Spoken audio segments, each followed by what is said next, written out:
Hello and welcome back to another video. In this problem, we're given the graph of f and we're asked some questions about it. First, why is f 1 to 1? Well, to test whether f is 1 to 1, first of all, we do the horizontal line test, which states that any horizontal line that goes through the function can have at most one intersection point. And we can see with the axes and the tick marks that this grid forms a bunch of horizontal lines. And we can see, just as an example, that all of them have one intersection point with the function. So that's like how we figure it out. But why is that the case?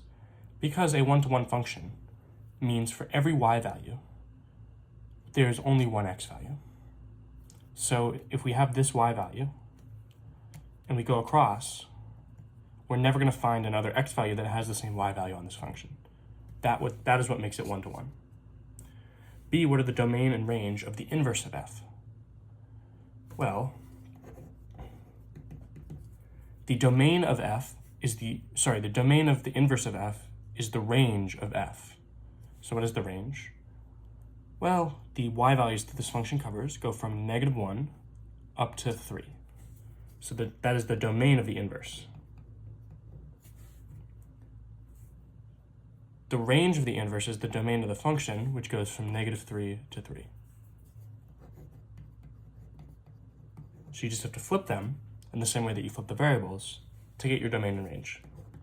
C, what is the value of the f inverse of 2?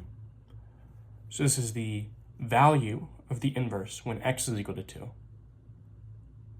Therefore, we find when y is equal to 2 on the function, and we associate that with the x value. So y is equal to 2 here on the function, where x is equal to 0. Therefore, f inverse of 2 is 0, because f of 0 equals 2, right? We're swapping the variables, just like we swapped the domain and range.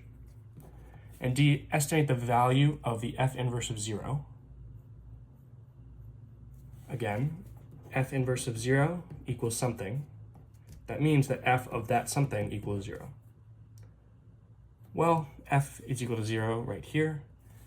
We can say that that's -1, -2, so this is maybe -1.5. Because f of -1.5 equals 0, f inverse of 0 equals -1.5.